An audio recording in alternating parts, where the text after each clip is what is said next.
Hey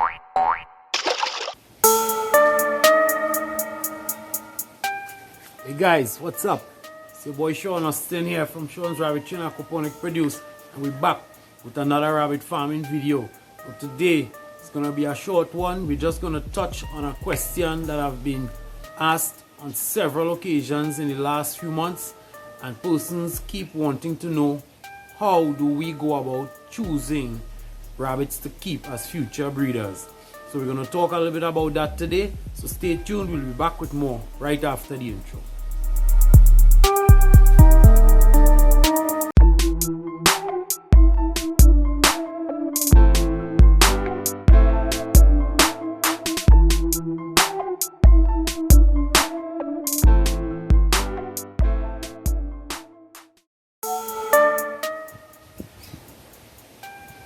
Okay guys, we're back.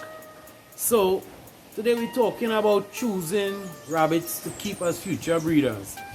Now obviously you're into rabbit farming, so you're gonna have, for the sake of continuity as well as expansion, you're gonna have to keep some offspring from your litters to carry forward as future breeding stock if you're trying to grow your rabbitry to increase production, or simply to replace breeders that you currently have.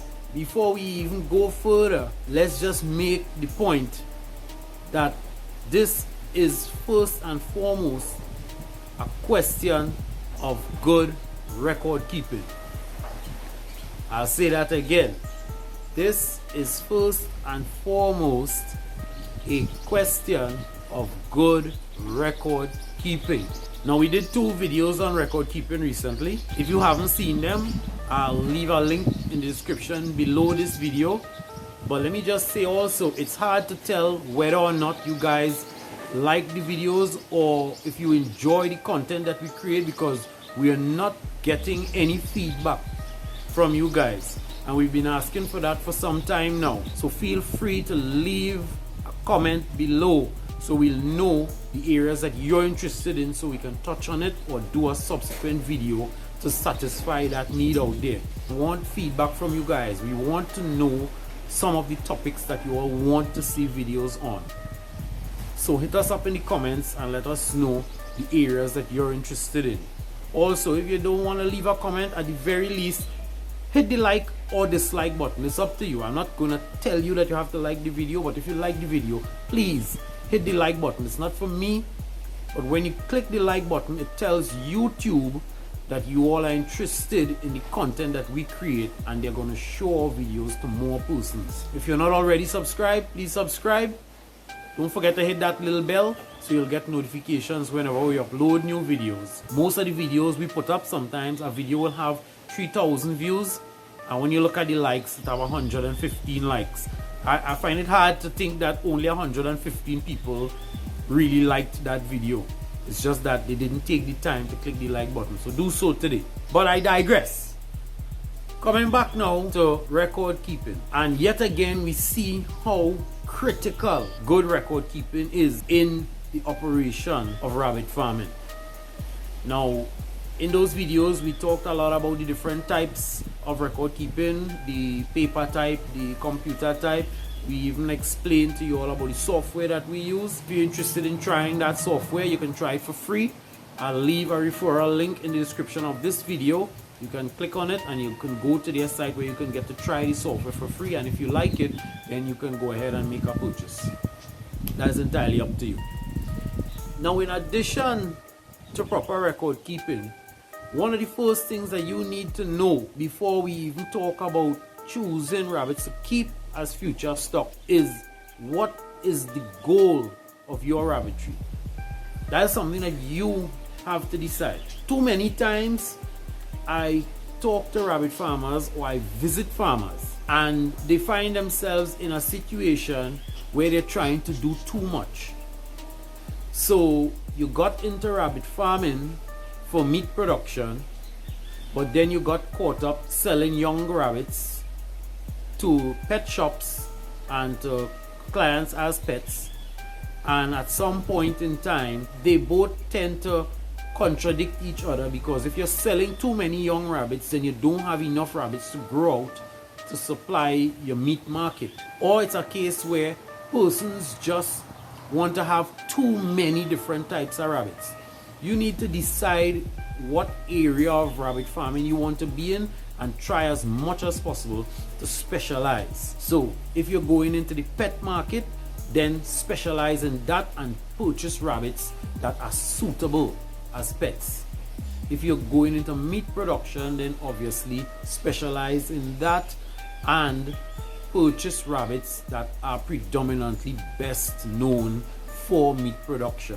Now here in Trinidad and Tobago, we don't have a show rabbit industry as yet, so I don't know that anyone here would be breeding for the purpose of show stock.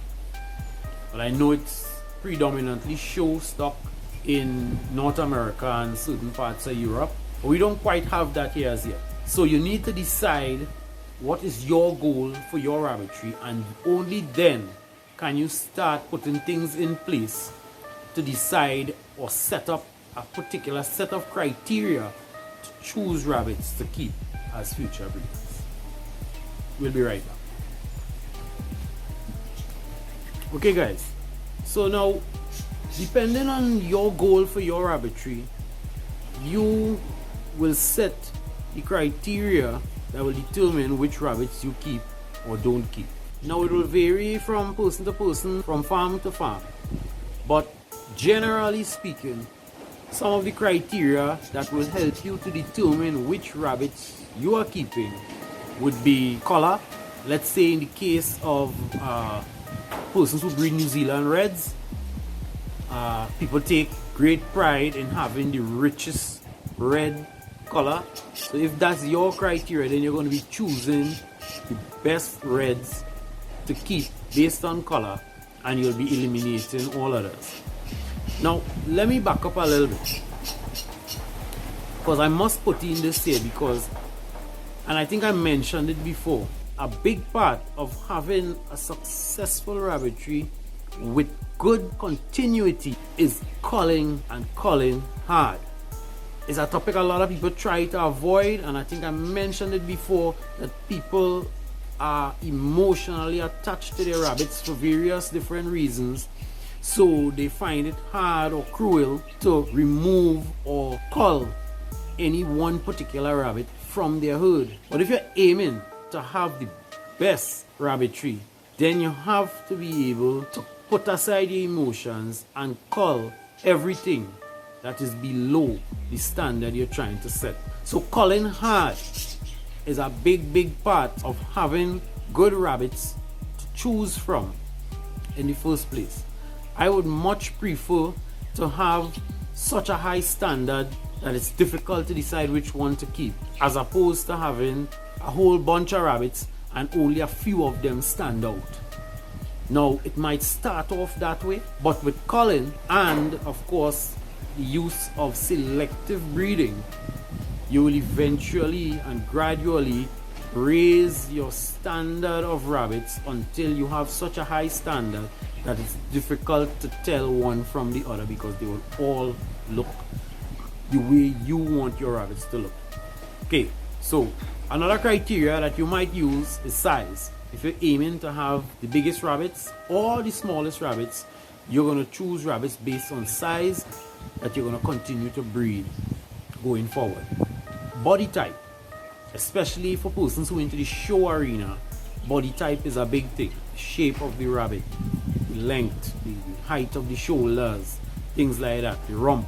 You know, these are criteria that they would use to choose their rabbits.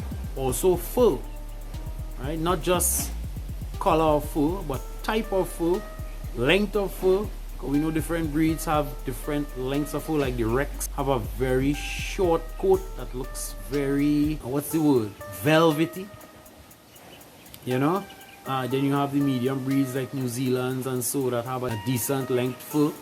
And then you have breeds like the Angoras that have really long hair, you know, that needs a bit more maintenance. These are things that you will have to take into consideration. If you're into commercial production like us, then growth rate is of great importance, because if we are dealing with commercial meat production, the faster you can get those rabbits up to market weight is the better for business. Because like I've said this before, I don't know if persons remember, but I said that the money in rabbit farming is made primarily in turnover, in the production of large numbers of rabbits, not by highly pricing one individual rabbit, because we want to be careful not to price ourselves out of the market. So we have to keep the price reasonable but produce large numbers. It's very similar to how the chicken industry operates. Large numbers of chickens are produced at a small price, but a handsome profit is still made because of the scale which it is done. Another very important criteria, and this might relate to commercial producers as well as show and pet producers, and that would be mothering ability and lactation. You want those that are obviously good mothers, that would make decent sized litters, that would produce enough milk to nurse those kits so that they would all grow evenly, and she would wean a maximum number of them consistently. Now in a little bit I'll show you one of our does. I think I showed you all her last week. I told you that she had a litter of 11 and I fostered 3 to another doe and I left her with 8. And she still has all 8 and they're coming really nicely, so I'll show you that in a little bit. Okay guys, this is the litter I spoke about. As you can see, we have 8 nice guys there. Everyone is looking nice and healthy, and they're all around the same size. No peanuts, no runts in this litter. 11 in all, and so far all 11 are alive. So this is definitely one of the does that we're gonna keep future breeders from. Okay, and just to give you some contrast, let me show you guys this litter here. Now this is a doe that, generally speaking, I think this is her 3rd litter. She always makes a grand mess of everything. She dismantles all the nesting material, throws it away. She doesn't pull any fur. She always urinates in the nest box, so the kits are always looking wet and dirty, as you can see there. However, she never kindles less than 8, and she weans all of her kits. So in this case, we may not necessarily keep any from this litter, but we would continue to have her as strictly as a production doe, because she makes large litters, she nurses them well, and she weans all of them. But she's just not too big on the mothering aspect of nest building and things like that. So we're not going to keep any from there, but she's a good production doe. But to wrap up, so all these different criteria are what you will have to use to choose the rabbits that best suit your purpose. But you must first and foremost have good record keeping, otherwise you won't have information with which to make those decisions. Now, once you've decided on the purpose for which you're breeding, then you have to enter into some type of selective breeding program. You can't just, if you expect to have good results, you can't just be doing random breeding willy-nilly all over the place. You must have some type of structure to your breeding program. So you're going to be keeping records of does and bucks that you've bred that have produced litters that suit the criteria you're looking for. So let me draw an example. With the same doe I'm talking about, we are into commercial production.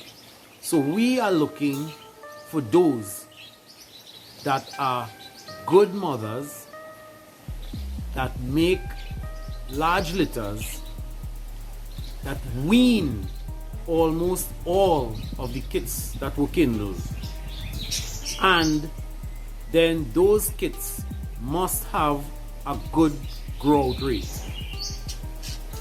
So with that in mind, we could always look back at our records. If I've bred a particular buck to a particular doe, that doe kindles 11. I foster off 3, I leave her with 8. If that doe weans all 8 and they're all evenly sized and good weight, let's say they have an average weaning weight at 5 weeks of about 2 pounds, and then those kits grow out to be, let's say, 5 pounds in, let's say, 10 weeks. Let's say 10 weeks, because normally here we achieve 5 pounds in 12 weeks based on our conditions, climate and feed quality and all of that. We normally aim for about 5 pounds in 12 weeks. But let's say this particular litter, I'm getting 5 pounds in 10 weeks. Then obviously this would be a good litter to keep stock from, to go forward as future breeders. Right, so I'll probably keep a couple does from that litter to keep as future breeders, or I may select a buck or 2 that I would keep. I'll probably keep one as a future replacement buck and probably sell one as breeding stock to someone else. It would also make sense to continue to breed that pair to each other. So the very next time that she's being bred, it makes sense to have her bred to the same buck to try and repeat that same result. So this is why I say you must have some type of structure to your breeding program. Now if you have a large rabbitry, and like in our case where you have a software, it's easy to keep track of this information, so you can set future breedings to that same buck, and the program will keep reminding you when she's to be bred and who she's to be bred to. It's simple. If you're doing it on paper, then you have to keep making those notes going forward, so it's a little more time consuming. But if you don't have the time to monitor all of your breedings, at the very least you should probably choose the best 3 or 4 combinations that you've had and maintain those 4 pairings throughout to continue to keep rabbits from just those 4. There's something that you need to understand here as well, and this relates to a topic that we covered previously, and that is line breeding. Now, line breeding is a form of selective breeding, and it's one of the best ways to produce good stock that you can go forward with in the future.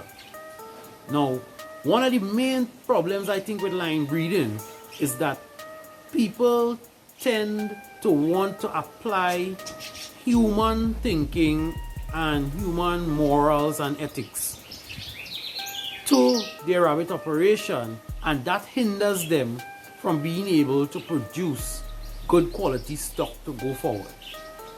When I say that, I mean this. In line breeding, now, if you haven't seen our video on line breeding, you should definitely check it out. I'll leave a link in the description below this video. But in line breeding, you use a process where you would breed a pair, and when they have offspring, you will select the best doe, best buck from that litter, and you would then breed them back to their parents. So you're going to have a father-daughter breeding and a mother-son breeding, and then you go another generation down, choose the best doe, best buck, and you go back again from granddaughter to grandsire and grandson to granddam. And people tend to, oh boy, how you breed mother to the son, and it prevents them from doing line breeding, because they're thinking about that inbreeding aspect that is looked upon with a certain measure of disdain in human circles. But we're not dealing with human circles. Keep in mind that almost every breed of animal that we have in the world today 90-something% chance that it was created through a process of line breeding.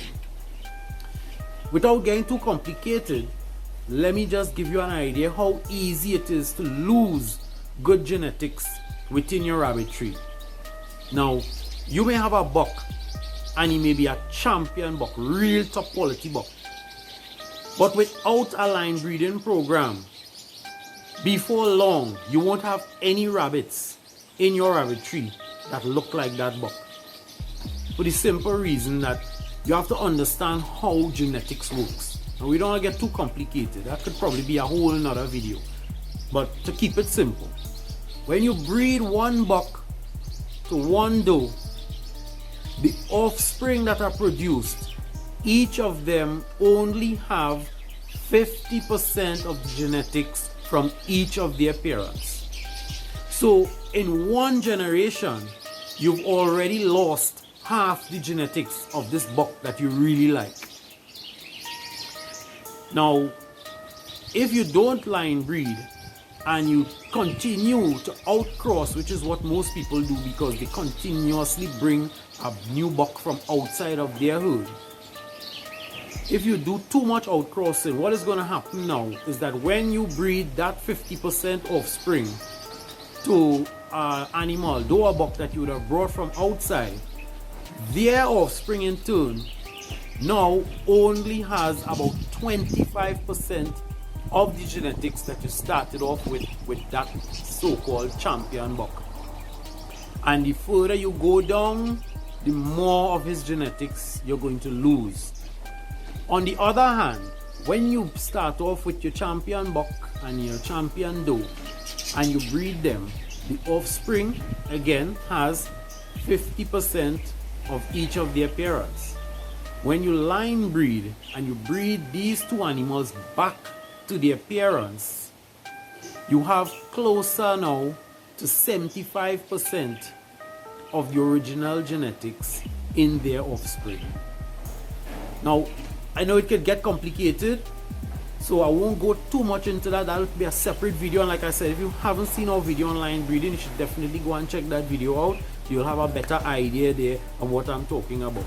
But the point I'm making is that without using a line breeding program, you're going to lose all of your good genetics over time, and it's going to make it harder for you to choose good stock to keep to go forward with. So guys, I hope you found this video useful. I hope the information is on point with what you wanted to know. If it was, please let us know in the comment section. Leave a comment. If there's anything I didn't mention or you think that I should touch on, leave a comment. We'll get to it in a subsequent video. If you did enjoy this video, then of course please hit that like button. If it's your first time here with us, hit that subscribe button right now, and don't forget to hit that little bell so you'll get notifications whenever we upload new content. So guys, thanks for being here. We look forward to seeing you guys soon. Remember, during the lockdown period, we'll be bringing you 2 videos per week, so definitely look out for that. Don't forget, this Wednesday we have a brand new aquaponics video coming your way. Right, I purchased a quantity of seedlings today, so I'm going to be replanting the aquaponics system. I'll be taking out some of the old plants and I'll be putting in some new ones. So definitely look out for that this coming Wednesday. So guys, take care. See you guys soon, and remember, stay safe. Observe the social distancing rules that have been put in place. We want all of you to be safe and healthy going forward in this 2020. See you guys soon.